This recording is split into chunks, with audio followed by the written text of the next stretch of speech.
Right, hello Lily, it's your dad, and it is 20 to 10.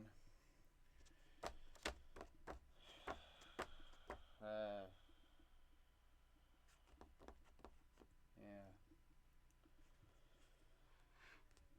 yeah.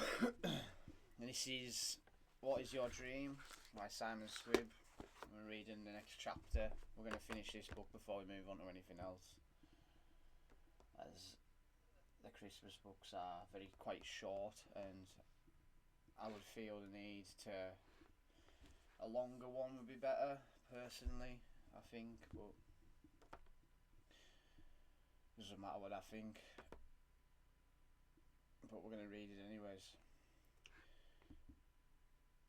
When I first started putting out content on social media about how to start a business, I never thought about building a community. I certainly didn't expect that a few years later I would be engaging with an audience of over 5 million across different channels and running a business that exists to enable a massive community of people to help each other achieve their dreams. What I have learned in this time is that community is a superpower for a business, an incredible asset. If you can nurture and harness it. When I say community, I mean something that goes beyond the consumer base. A community is something more dynamic, engaging and passionate. This is about the people who don't just want to buy a pair of shoes from you, but who will collect every line you produce. Who don't just play your video game, but create content around it. Who don't just buy your cookbooks, but post about each one of the recipes they have created from it. Those are fans, and out of fans talking to each other, sharing their passion for what you do and making it part of their lives, you build a community of people with a shared interest in your brand. Its purpose and the dream that powers it, that might be a literal community, like people who connect online, might online to play FIFA, or who come together in Peloton spin classes, or it might be people who identify with your brand as part of their lifestyle. A cheeky Nando's and the latest drop from Adidas. In either case, it is at this point where passions, fandom and consumption meet that you create a community. This has always existed, but in a digitally connected world, it is more powerful force than ever. When you have community, you are no longer just selling a product, but helping provide a lifestyle experience to people who give each other tips, compare achievements, share photos, and support each other.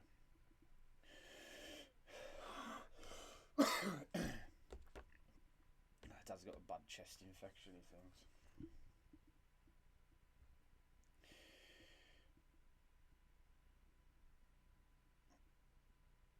But helping provide a lifestyle experience to people who give each other tips, compare achievements, share photos and support each other.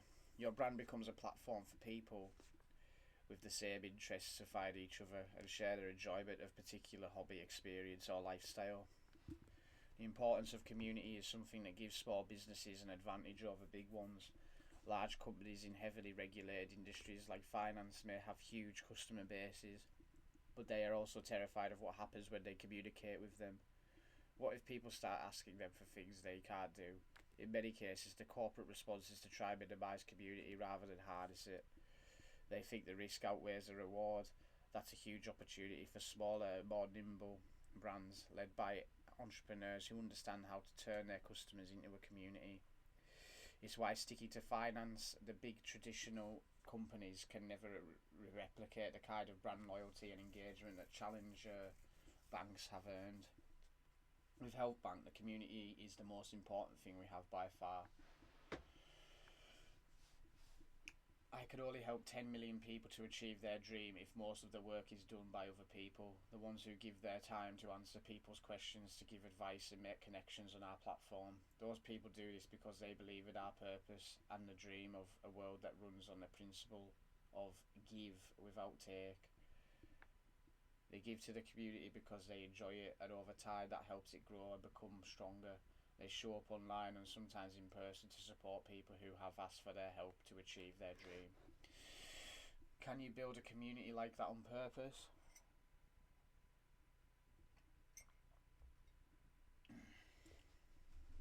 answer is yes and no. You can't force something that doesn't want to exist into being. You can't cultivate the early signs of it. In Help Bank's case, we built a platform so that people would have a place to go and seek help. The basis of our community in parallel have also put a huge amount of time into celebrating people who give help and those who are achieving their dreams. Showing the result of our work and stoking a sense of collective achievement, I make myself available to the community on social media as much as possible. I do giveaways and competitions. I do this all for free, or in the rare case that I ask for money, I ask for money, like the cost of buying this book. Then I use all the proceeds to help fund more people's dreams. In other words, I invest in the community, a bit like gardening.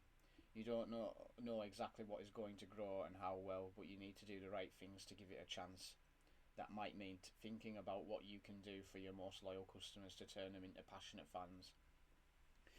For example, a giveaway, a brand partnership, or early access to something new you are trying. It might involve events that bring together your customers and partners, or it might mean working harder at your presence and content on social media to make it easy for people to engage with you and each other. As you build a community, there's one thing to bear in mind. All these people probably have a lot in common, but that does not mean that they have to agree about everything, and they certainly don't have to agree with you. I think almost everyone who is part of the Help Bank community believes in helping people to achieve their dreams. Many people agree with my opinion that our education system is broken and holding people back. But I know for a fact that plenty disagree with my cynical review towards property ownership. Quite a lot of people who are active on Help Bank are trying to build their business in real estate, or already have done. That is a good thing. A broad church is a strong one, and if you want everyone to agree about everything, there is no longer a community but a cult. You also have to beware obvious community killers, actions that will kill trust, loyalty and engagement stone dead. It's fairly self-evident that if you lie to your community or try to exploit it, for example with unexpected price rises or service reductions, then people will turn on you. Almost as bad is to take the community for granted or to underestimate its importance in extreme cases.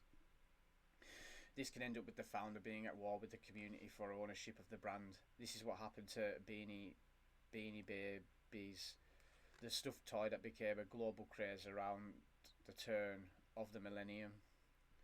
It was a business that relied completely on the engagement of its fans and community trading the toys, holding conventions and trying to hunt down rare examples. One of my biggest fans, Mary Beth Soblowski, started editing a magazine about Beanie Babies, which at its peak had a circulation of over 1 million readers. Her profile in the community got bigger and bigger and bigger until the owner of the manufacturer ended up suing both her and the publisher for a breach of copyright. It was an example of when a brand tries to exercise too much control over the community that made it strong. Not understanding that the two rely on each other. The community began to fragment, interest waned, and before long, Beanie Babies were just another toy. Community can be a powerful and volatile thing, one that's neither the sole creation of a business nor something it can entirely control. You have to respect your community, support it, and ultimately acknowledge that it is some degree independent and must remain so. If you want to harness the power of community to help drive your brand and support your dream, then you have to accept everything that comes with it. This is the reality of bringing anyone into your business in whatever capacity. When you first have a business idea, it only exists in your head. Everything can be exactly as you imagined it, and no one else can touch it. But soon you will have a co-founder, employees, customers, perhaps investors and partners. Many more people are going to be a part of your business and helping to shape its destiny. You are going to have to share your dream and invite other people to help define it. If you accept that and you want to involve the people who you need to grow the business and pursue their dream, then you also have to accept that the more people means less personal control. You have to give up equity, delegate decisions, and over time let more and more people steer the ship on your behalf. That might feel like you're making your position weaker, but in fact you are making your business stronger.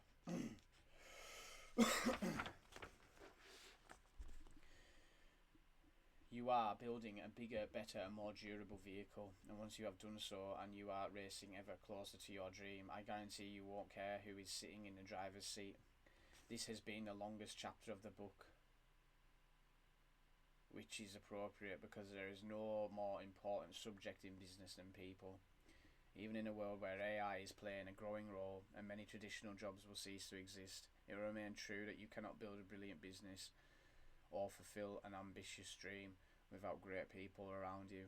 But those people also need to be given the right direction and leadership.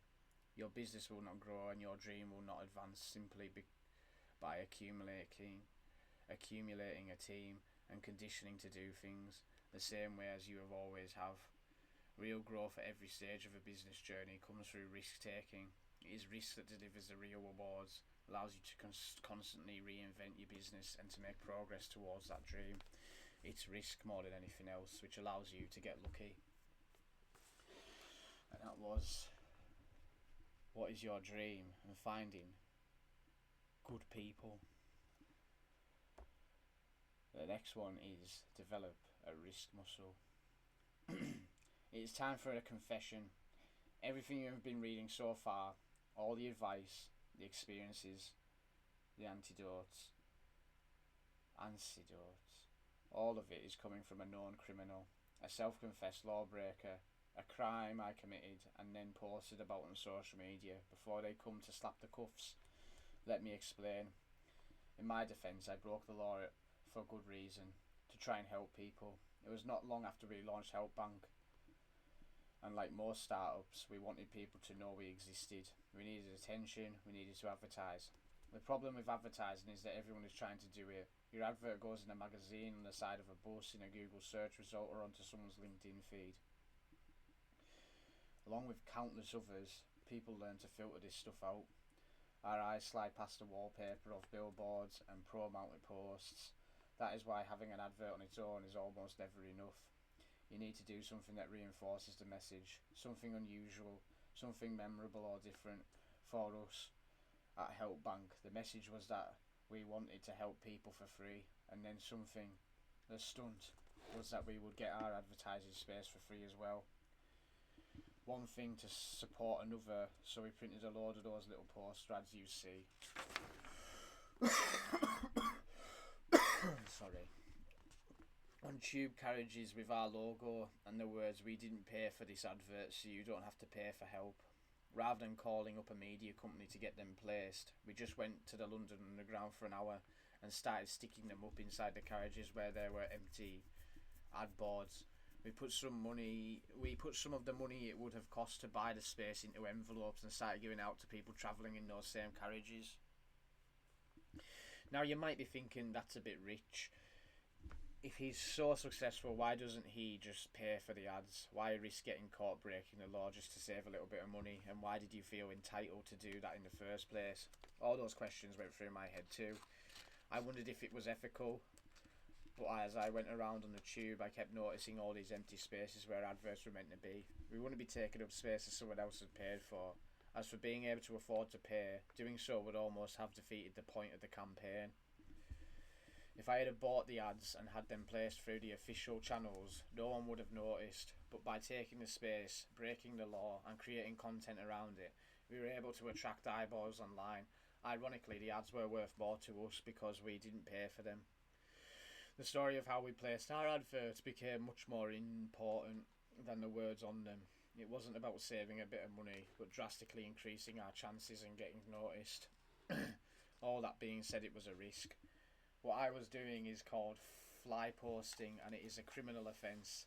By filming everything, I was making it even worse because it is not permitted on the London Underground without prior permission. As my team and I carried our equipment into the London Bridge station to get started, a message blared over the tannoy to this effect. When I asked station staff what would happen if I filmed anyway, they said British Transport Police would be called, and I went ahead because sometimes you have to break the rules to be successful. In certain circumstances, you have to take the risk in order to achieve your objective. I knew that the only chance of getting any traction with our ad campaign was to do something that reinforced the message of giving away our help for free. That meant taking the space without paying, so that we could give lots of people help for nothing.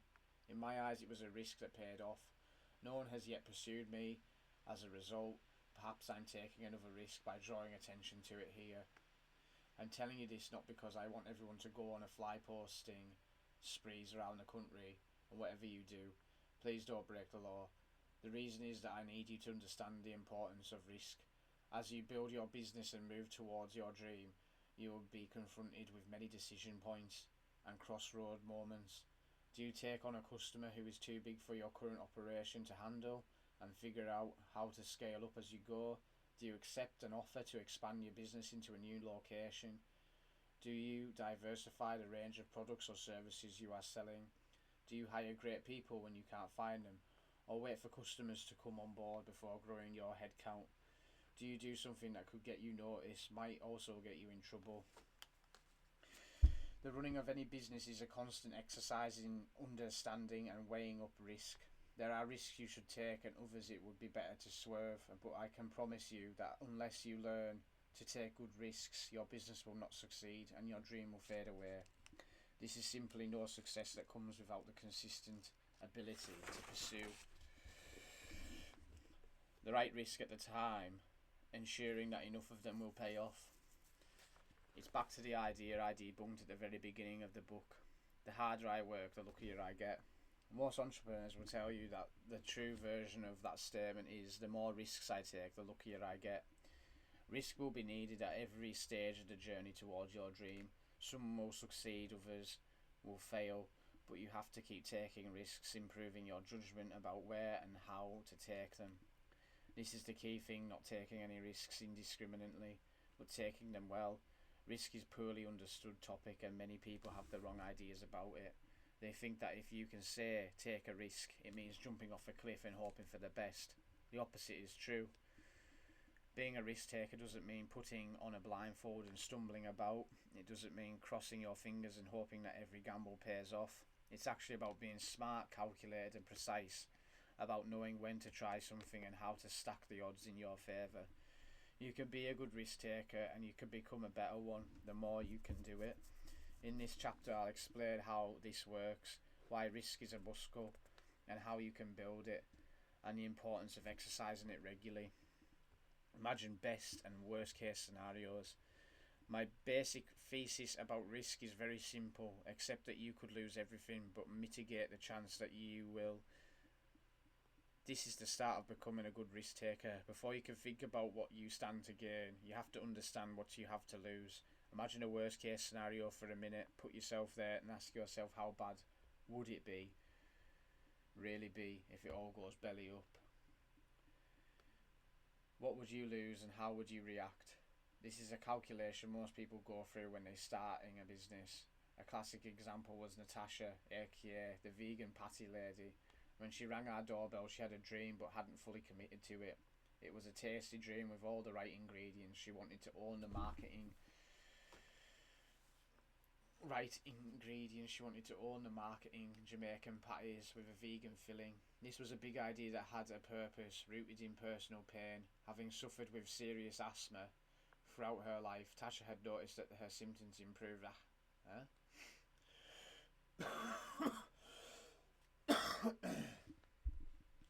Tasha had noticed her symptoms had improved dramatically when she turned to a vegan diet. Now she wanted to promote that lifestyle to more people by showing that the food people love can just be as brilliant when it's vegan and is far better for you. But she wasn't sure.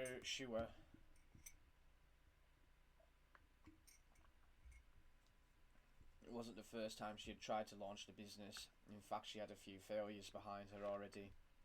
She and her husband had been saving up money to buy a house.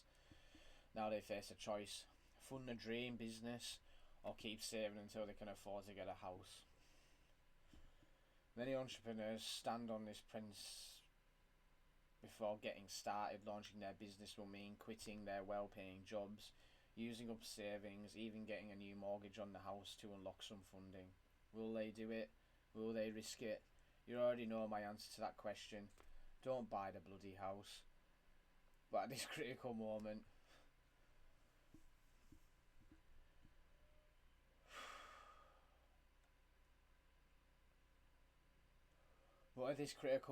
I don't matter. Only you. your family and loved ones do.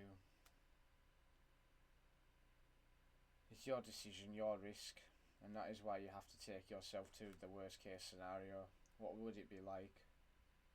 What would your next step be?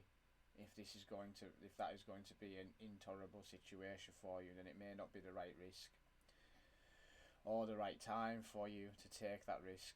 Perhaps you need to spend a bit more time building up a fighting fund or getting a partner on board. Our appetite for risk is purely individual and it changes over time. You have to know your willingness to take this particular risk at this moment in time. Visualising the worst case scenario is an important part of working that out. And if you think that... Oh, the camera's gone. That was been alright for about 20 minutes. Now it's gone. Hello. There we go. And if you think that you can stomach that scenario, what is there to lose? In your head you've been through it already. It won't be nice, but you know what you would do. You could live with that failure at this point. You have to flip your mindset around and start inspiring yourself with the best case scenario. Turn that nightmare into a dream. Allow yourself to taste a bit of your future success. This is how it was for Natasha. I knew that she and her husband, Adion, had already thought a lot about what would happen if their savings were swallowed up by another failed venture. So after she rang the doorbell, I mobilised the help bank community to give them a boost. I organised for 150 people to gather at the staircase and set her a challenge. We would do a tasting with a twist. I wanted Tasha to bake the world's biggest vegan patty, which they would then serve to the invited guests. We would break the world record and gather feedback about the product at the same time. Marketing and market research in one go. Despite a few mishaps along the way, including an emergency stop in the van that put the record-breaking pastry in peril, Tasha and her patty made it to Twickenham. The waiting crowd cheered her on and devoured the brilliant product with its walnut and mushroom filling.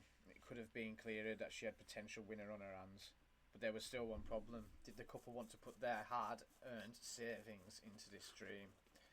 There was no question that Tasha had the passion and she had the product. But it all gone wrong before. Would it be different this time? Would they decide to take the risk? This camera's something wrong with it, like... I don't know how you can deactivate and activate it again for it just to fault a bit. Would it be different this time? Would they decide to take the risk?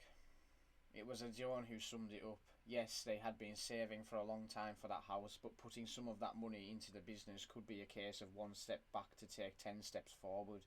Getting the business off the ground would generate money that could buy a house later. This was a great example of how to really think through and understand the risk. Natasha and Adorn were putting their savings on the line, but in a way they could deliver a significant financial upside over time. What's more, not doing so would have meant Tasha putting her dream on the shelf probably forever. The best case scenario was that they could have it all, the business she was desperate to run and the house that they'd been saving for. And in a worst case scenario, Adonian's words, it's only money. If it takes $5,000 for my wife to follow her dream, then that's life. We did a deal. They put £5,000 into the vegan patty lady business and I matched it. Tasha had her funding and since then she has sold thousands of patties, got the product stocked by half a dozen retailers and funded equipment purchases through crowdfunding, all because she took a risk that was carefully considered. Taking into account both best and worst case scenarios, Natasha knew that she was betting on her passion and her dream. She had a purpose to guide and propel her, and she had knew that the life would go on if the investment never realised a return. It was only money. Perhaps most importantly, they knew that failing to chase this dream was not really an option at all. They broke down their risk, looked at it from all angles, and eventually decided that there was only one choice to make. That is why you have to think through. Oh, this camera, I don't understand. You invest in like the best of the best stuff, and it's never gone wrong before, and then because I've not used it, it's gone wrong now. That is why you have to think through the different outcomes before you make a big decision to take what feels like a risk. Once you have done that and allowed yourself to live with the potential consequences, the fear can't hurt you anymore. You'll be going either one road or another. You can't cope with an outcome. You're ready to take the risk. And that is another chapter, really.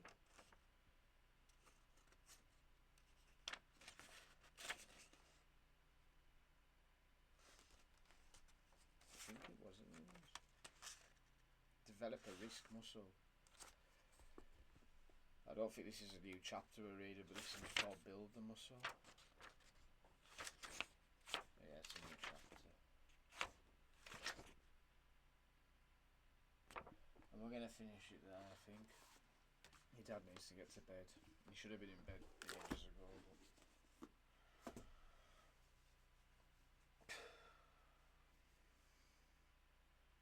yeah. I hope you're well. I miss you lots, and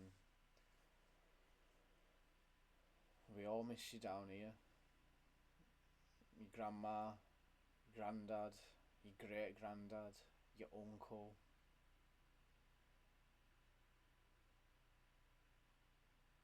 Aunties and aunts.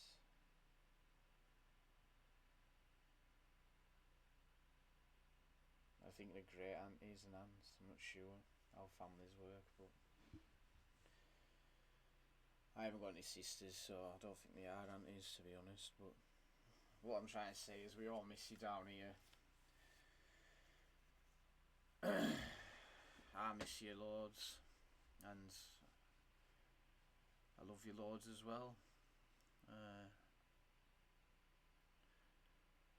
I hope you're having a nice time, and I hope you're drinking plenty of milk and bottles so get big and strong. Yeah. My dad's trying his best. He's working hard up here, day in and day out, even through the night.